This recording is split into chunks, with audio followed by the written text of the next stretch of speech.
family. Welcome back to the Explore the Extraordinary podcast. My name's Betty, and today I'm joined by Heather. And Heather is a podcast host, and she's also a spiritual seeker and explorer. Her podcast is called Beyond, and I'm really excited to have you come and contribute to the community here at IANDS. I met Heather at the 2023 IANDS conference in Washington, D.C. We were crossing paths the entire time. Yes. And she was out there talking with experiencers and creating space for them on her own platform.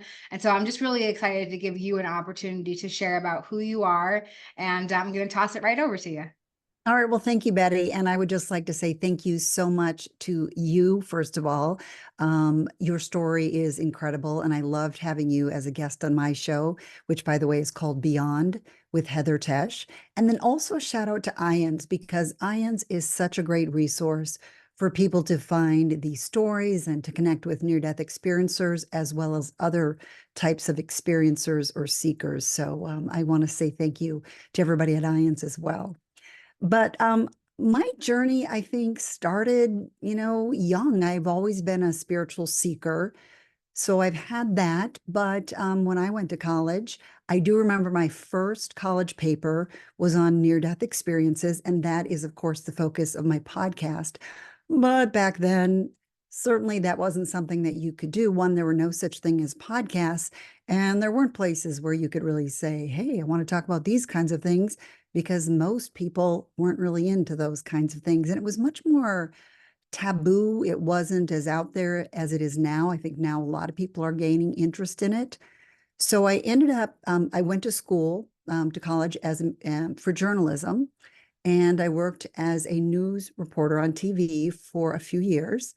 And then I ended up going back to school. And this time I went for meteorology. And then after that, I became a meteorologist. So it seems quite far in some ways away from these spiritual things that I was always intrigued by, and I continued to study along the way. But if you think about it, science is really trying to explore the unknown. And it's the same thing when it comes to spiritual experiences. We are exploring the unknown, what some people now do know, and they're coming back and sharing. And so I'm just really intrigued by that sort of thing. And I love learning. And the more I learn, the more I know I don't know. And it's just been a fascinating go for me. But so I ended up, I worked in several television stations. My husband was in the Navy, so we moved around a lot. So I worked in places like Corpus Christi, Texas, and Pensacola, Florida. I also worked in Portland, Maine. I worked in Minneapolis, Minnesota, which is where I'm from. And then also I worked in Lancaster, Pennsylvania. And so initially I was doing news reporting. Then when I went to Maine and Pennsylvania, and then also Minnesota, this is where I had my meteorology degree. So I was a meteorologist on TV. And then from there, the Weather Channel called and they said, hey, would you like to come down? And I thought, oh, I'm not really interested. I didn't know anything about Atlanta, which is where they're based. And I thought, Minnesota's where I'm from. I'm going to stay here forever, but I will go check it out. So that's what I did. I came down to Atlanta, loved it, loved the weather, loved the sunshine. And most importantly, I loved the people. The Weather Channel was owned by a family back then, a family company, Landmark Communications, and they were really great. And they had hired great people to run the Weather Channel, and it really was a nice place to work. And so I worked there for many, many years, for about, I don't know if it was 10 or 11 years of that time. I hosted the morning show with a person named Marshall Cease, and he was a wonderful partner. And here's what I loved about Marshall, is that he always felt if he made me look good, then he looked good. And I think that is such a key wherever you're working. If you are lifting up the people around you, it is only going to lift you up and elevate you. So that was really a wonderful experience working side by side for him for over a decade. So I did that. Eventually, I went to the Weather Channel Digital. So that's what you would find on your phone when you look up the Weather Channel, and you're looking for forecasts and you see little videos. That's what I was doing for quite a while. But in May of 2023, I Well, I've been thinking about it for a while. I wanted to start this podcast, and I started to think about it during COVID because during COVID, I was shooting all of my weather videos for the Weather Channel here at home. And I started to think about, being able to create something on my own. And it took a little while for me to figure out how I was going to do it. And, the topics I would cover, would it be just near-death experiences? Would I branch out to other things? And so, what would I call it? And so finally I had all of that settled, and I kind of reached out to my husband and I said, "Do you think I should do this?" And he's like, "If you don't do it now, you're never going to do it." So I left my job at the Weather Channel Digital. That was May 7th. And then on May 9th, I dropped my first episode, and I've been dropping 2 a week ever since. I also have a wonderful editor I work with, James O'Donnell. So that was one of the smartest things I did, was to hire somebody to edit, because it is not an easy task. It's a very challenging task. I would not have many episodes out if I was trying to do that myself. So I've put out 2 episodes a week, and it's growing, and it's really been an exciting experience. I have loved the people like you, Betty, that I get the opportunity to meet. I've just met so many wonderful people, and I hope I can continue to do this for quite a while. And hopefully, people will find it, discover it, and hopefully enjoy what I'm putting out there. There are other near-death experience podcasts, so there are a lot of great places that we can find this information. I think we're all a little bit different. Mine, I do focus mainly on near-death experiences. There are a couple of things that are kind of connected to that, or spiritually transformative experiences, so I cover that as well. But I also really like to dig into questions that I'm curious about, that are hopefully just a little bit deeper, and hopefully give people some information that they're seeking while they check out my channel. So I'm going to send it over to you and take a drink of my Yes, water. thank you. Thank you so much for sharing that. I'm learning about your story for the first time, if anybody else is as well. And I think that that takes such courage. I would actually love for you to maybe share a little bit about what that was like. I feel like there's probably somebody watching who's trying to make a leap in their Yes. own life, this quantum leap into a new reality. You're talking about letting go of the only life that you had ever known. You're talking about security and a dream of yours. And you just kind of said, you know what, now I have a new dream and I'm going to do that. So can you talk a little bit about what that's like? I sure can. In fact, I'll back up a little bit and I'll talk about 2 different leaps. The first leap that I took was, I was from a small town, and I thought, people that work on TV, oh, that's other people. And I think sometimes we think too small with ourselves. And I remember I was going to school for journalism, but, I didn't think it would lead to television. But there was another gal that was on my floor, on my dorm, and she was studying to be a news reporter on TV. And I thought, oh my gosh, that's so exciting. And I kind of realized that opened an opportunity, I think, in my mind, that maybe I could do this. And then my husband, who was my boyfriend at the time, he had a friend who worked at a radio station, and I was able to get an internship. And so that's when I really fell in love with the broadcasting part of it. So that was my first, I think, big leap. In fact, I remember when I had dinner at my then boyfriend's house for the first time and was really meeting his family for the first time, his father had said to me, "So what do you want to be when you grow up?" And I said, "I would like to be a news reporter on TV." And he said, "Oh, you'd like to write for people on TV?" And I said, "No, I'd like to be a news reporter on TV." And he said, "Oh, you'd like to write for people on TV?" And I think in his mind, he meant well, but it was just so beyond his concept that, anybody can do that. And then certainly now more and more opportunities are opening up because we have YouTube. So maybe kids don't think that way that we did back then. But back then, I really think I thought very limiting, and I had to work at expanding the fact that I could actually do some of these things. So I did work in that for a long, long time, many, many, many years. And it is really hard because when you start something like this, I was giving up a paycheck. I was just starting out, doing something that you don't know if you're going to succeed or fail. And that, again, is kind of how I felt at the beginning of my journalism career and then meteorology career. But like my husband said, if you're ever going to do it now. So I leapt into it and I have absolutely no regrets. I'm so happy that I did it. It's at times it's a lot of work. At times it's like, oh my gosh, what am I doing? Is this going anywhere? But then you have so many positive things that come out of it, and it just makes it all worth it. And I really have enjoyed it. So I would encourage people, go after your dreams, plan it out. I mean, I did take probably 3 years that I was thinking about this podcast before I did it. So I would say plan it out, but then also you've got to take the leap, because I think I could have easily kept putting it off and putting it off and putting it off. And if I hadn't just leapt into it, I may not be doing that at this point right now. So I'm glad I did when I did, and I'm really excited to see where it goes. And sometimes I think the first time around, when I had my career in journalism and then in meteorology, you're working so hard to get to this point of success. But when you look back, it's that climbing that really is the exciting part.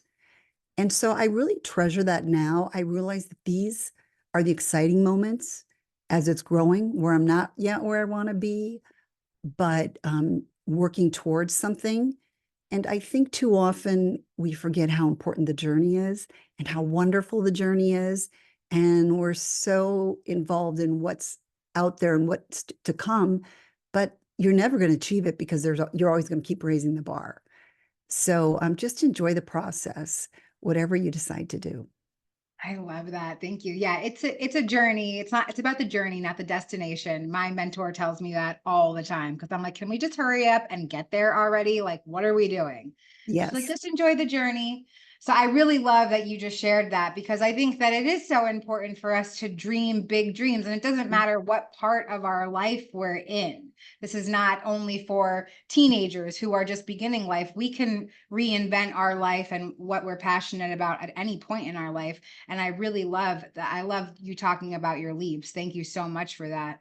So I want to talk a little bit about the podcast and about your interest in talking to spiritual experiencers. And you ask great questions. And I think that if somebody's watching this that watches a lot of near death experience podcasts, which I assume that you probably are if you're watching an IANDS video, but you ask so many amazing questions, and I'd love to kind of hear your answers to some of those questions. Okay. So one of the things that you brought up when we had a conversation was about the fact that there's a lot of people who listen to these experiences and they think that it's something lower, it's something evil, and it's not Yes. something of God. And so I'm curious, what is your take on that? Why do you think that people comment that way? Well, I guess we won't get into what they're thinking, but how do you feel about it? Do you feel like it's a sacred experience, that it's something light and love? I know it's all about love, but I do understand where they're coming from, because I did grow up in a very conservative church, and there's a lot of guilt and shame that's put on people. And also, there's a lot of fear, because if you believe the wrong thing, then, hell is your destiny. And so many of us have been taught that I do understand it is really hard for people to break away from that. And so I see these experiences and I'm blown away that they're all about love. They are all about kindness. And I think kindness is such a wonderful thing that we gain from these. And that is there's such a need for that in the world, especially in these days of social media. So I think it's so great that they promote kindness, but I do understand the fear, because I will say I'm 98%. I think these are amazing, but there's that small part of me that just says, I sure hope I'm doing the right thing. I sure hope I'm believing the right thing. And logically, I know I do. Even, I mean, emotionally, in so many reasons, that's so obviously right. But it is sometimes hard getting over those fears and hurdles that are placed in us when we're really young. Thank you for that. Yeah. Would you mind sharing a little bit about your transformation from coming from a conservative background into this more open-minded spiritual way of thinking? Well, I think one thing that helps is don't feel like you have to throw away what you grew up with. I think more so you can have it change a bit and expand.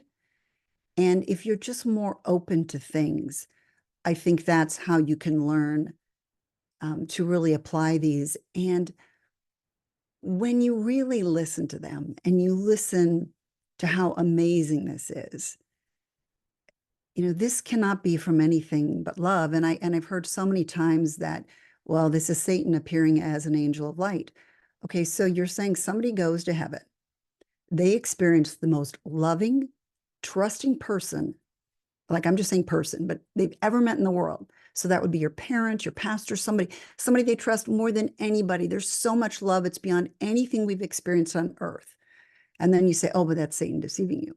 And it's like, one, if God would do that, if he would allow us to be that deceived, what would they say about God? And then also, there's just too much love. That's not something that can be pretended, can be faked. And so I think that you have to think bigger. I think something like that is kind of small thinking. I'm not saying that people aren't evil and they can't come across as pretending they're wonderful. I mean, look at a narcissist. They act like they're wonderful people to the outside world, but reality is they're not. So yes, can people disguise themselves? Of course. Is that the situation here? No way. I mean, these stories are just so amazing. They're so incredible. And I can't get enough of them. I love hearing about the love. I love hearing about all of the experiences that people have encountered, and they're all unique, which is great. And that's another thing people wonder about. Well, how can they be unique? And then you go, well, why not? Because heaven is infinite. The realms beyond us are infinite. So why couldn't there be unlimited possibilities of what we do experience? So I'm curious, now that you've been exposed to so many things, because you're talking to experiencers all the time, you're hearing all of these different interpretations of their own experiences. And I really feel like that kind of builds that spiritual muscle of open-mindedness. And it kind of leaves Yes. you susceptible to having your own mystical experiences happen to you, signs, synchronicities, messages from loved ones that have crossed over. Do you have any cool, tangible stories like that? Oh yeah. I mean, I've definitely had a lot of really neat experiences, and some of them preceded my actual work with near-death experiencers. I remember one time when I was probably 18, 19, no, I was probably about 19 years old. And I remember driving, and I was driving to a baseball game, and all of a sudden, like, I knew all the answers, like this wisdom. And I remember thinking, oh, everything's going to be fine. I get it. And then boom, it was gone. And was that some fluky thing? Maybe. But do I remember it here all of these decades later? Yes.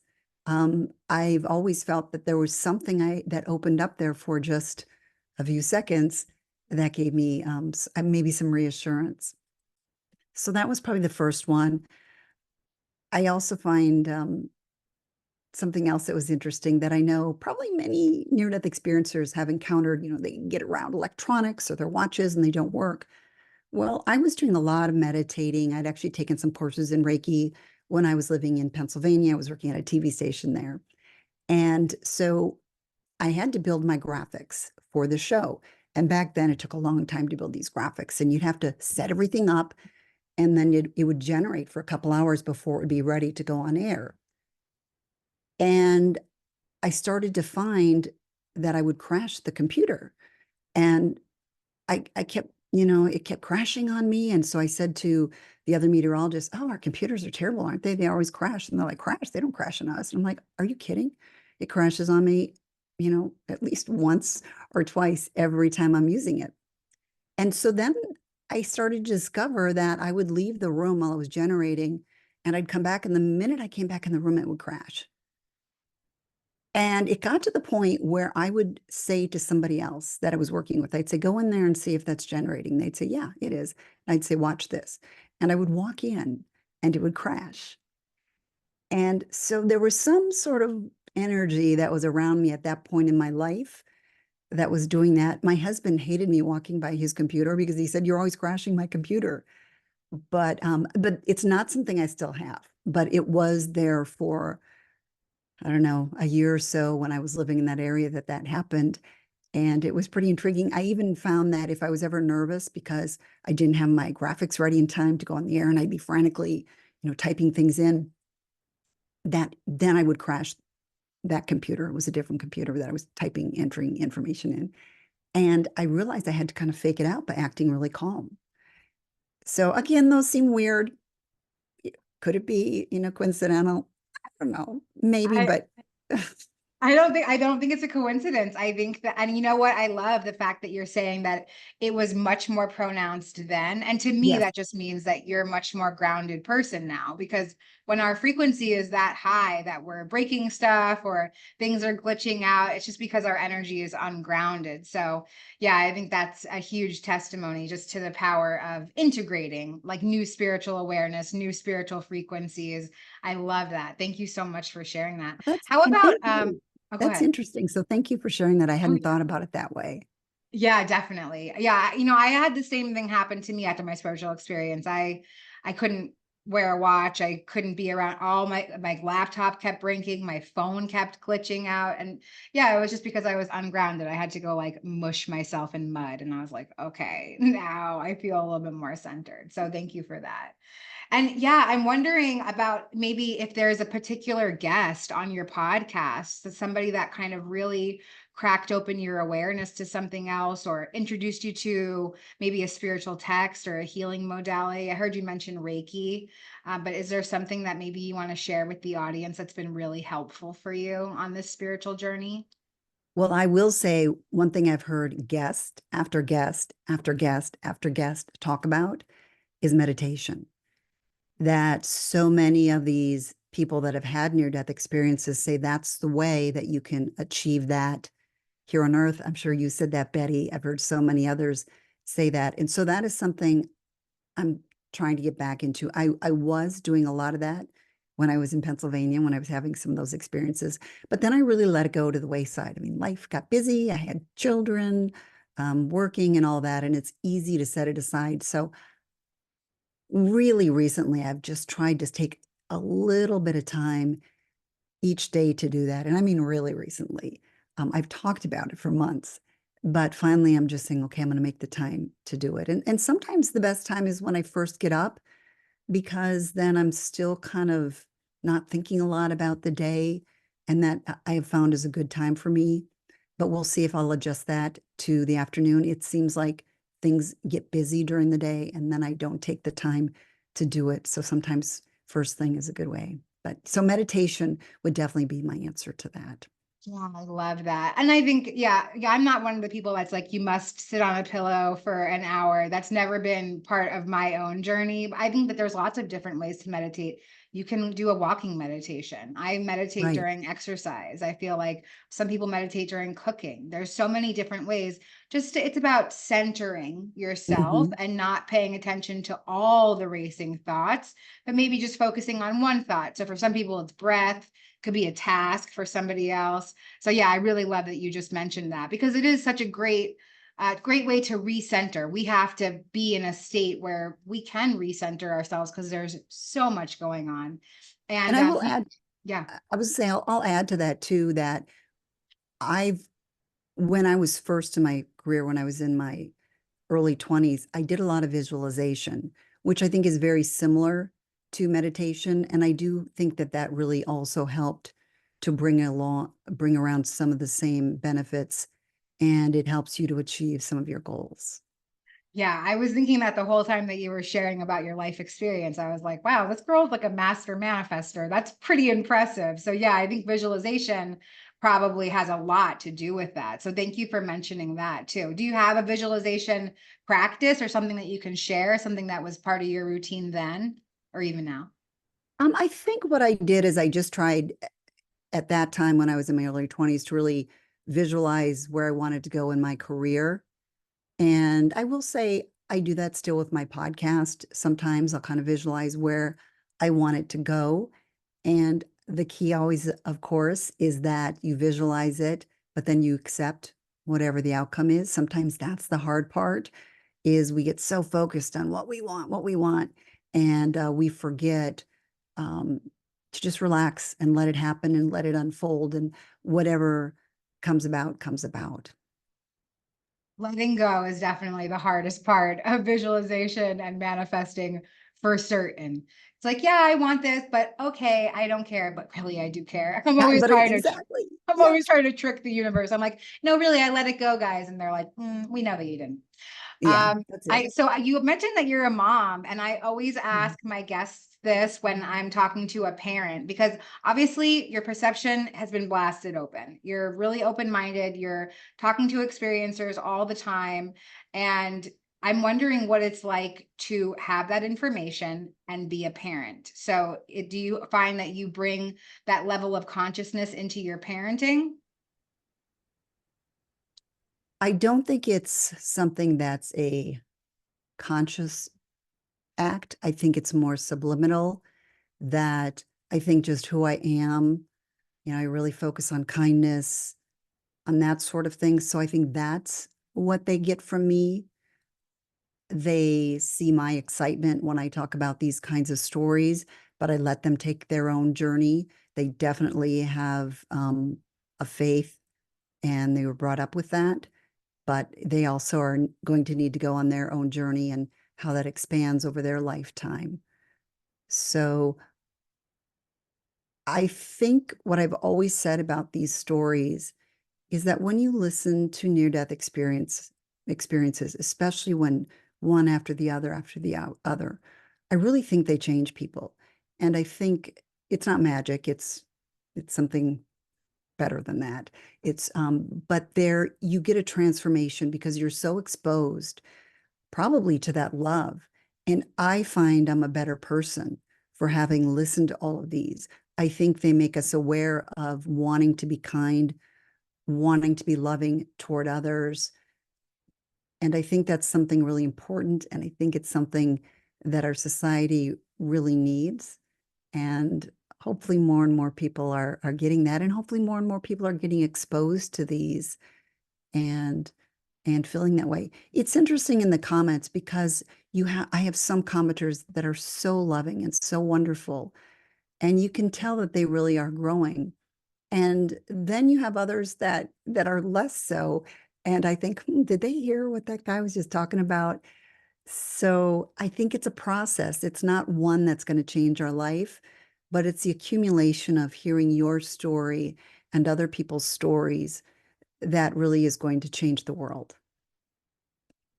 Yeah, I always find it so fascinating when people are hurtful or harmful in comments of near-death experience stories. And I always just think, but you watched the whole thing. Why you watched the whole thing just to kind of be harmful and hurtful Mhm. in the end? That doesn't make a lot of sense. But people are acting out of their own level of consciousness. And I know Right. that if I could have an awakening, anybody can. So I just hold that Exactly. vision. So They're where I they and they're where they are. Exactly. And it's okay for everybody to be where they are. Like there's enough space for everybody to be in different places. Yeah. And I love that too. It's not that there's one way is the right way. It's that there's many different routes to an understanding. And I do think that we'll all come to some kind of deeper understanding. I'm curious what your family thought about your shift from one career to now doing this. Was everybody loving and accepting? Did some people think that you were kind of off your rocker? No, I think that everybody was really like, great, go for it. And, my kids are 20 and 22, actually now just turned 23. She will turn 23 in a couple days or in a day. And so, they're older, they're fine with whatever I do.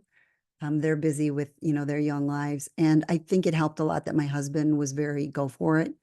Because if he had said, oh, I don't know, we're going to lose the income, you need to work, do that, it would have been much harder to make this transition. So I'm really glad I had his support. I've got a couple of sisters that listen to every single one of my episodes, and they always have positive things to say. So I have had a lot of supporters that I've really appreciated. Wow, that is such a blessing. That's so Mhm. beautiful. Thank you for sharing that. Yeah. And my So, kids are excited too. I didn't want to say that they're not. Like, they are busy with their lives, but they've been, for each goal and achievement I reached, they're very happy for me. So they are happy. that's beautiful. Yeah, I think that's like regular kid stuff. Like, okay, Yeah, mom, go do whatever you do. exactly. Yeah. I really have enjoyed getting to know you more and listening to you be vulnerable and share about your life. It's such a beautiful gift to be able to stand in our authenticity and just really kind of share. I'm curious Yes. if there's maybe a spiritual teaching or a spiritual concept that you'd like to share with the audience, something that's really helped you along the way or something that you wish more people knew about. Well, I think a lot of people like Wayne Dyer, and he is someone that I think is incredible. I actually had the opportunity to very briefly meet him when he was speaking one time, and he just has a lot of great information for people. He focuses a lot on your thoughts, create your world around you. If you think everything is great, you're going to have a great life. If you think things are bad, some of those bad things might come back to you. And I think that is a really great way to look at life. That's not to say there's not going to be hardships. We all go through struggles and hard times, but I do think the more we can keep refocusing our mind on the positive things, it really will help us to go farther. And I still struggle with various things, but I do try to keep reminding myself. And that's where I think meditation and just positive thinking and that sort of thing can help play a role in your mind. So yeah, that would be probably the person I think that's most influenced me, but also all of your near-death experiences. It's the accumulation of just so many incredible stories that people have shared. I love that. Yeah, thank you for sharing about Wayne Dyer, such an amazing spiritual teacher. And Mhm. what I heard you saying was it's about cultivating a muscle. This doesn't just happen overnight. This is Yes. a trust muscle, it's a faith muscle, it's a spiritual muscle. And so, just like when you want to exercise your physical body, it takes repetition and consistency and Mhm. discipline to get us into that headspace. And there's going to be off days, like you just said, like me too, me too, me too. There's days when I forget that I had a spiritual experience. I forget that my whole life is wrapped in spirituality, and I just want to Mhm. complain about the human experience. And so it is, but it's a muscle. And how quick can I bounce back from that? Yes. That's really the test for me. Mhm. So I really enjoyed talking to you today, and I just want to see if there's anything else that you'd like to share to feel more complete about our time together. Well, I just want to say thank you so much, Betty. I love having gotten to know you. I love your bubbly spirit, your attitude. You are so fun. I love how authentic you are. So I just want to say thank you very much for talking to me here and then also on my podcast. And thank you again to IANDS. I really appreciate that. For those of you that are listening, if you want to check out my podcast, it's Beyond with Heather Tesch. And I think in addition to just spiritual faith and getting answers to what comes next, I've said this already in this podcast, but I really feel that one of the things that we are learning from these near death experiences is how important love is and how important kindness is. And it's something that we all can do. And like Betty was just saying, it's something you practice, it becomes a habit. And I think sometimes you have to really work at it. You might run into somebody that really frustrates you, and you just got to think of it. Okay, I'm going to use this as a practice in patience and show kindness. And I think that really could change the world. I think a key area to do that is on social media too. When you're back and forth with somebody, that sort of thing. We all need a reminder of that occasionally.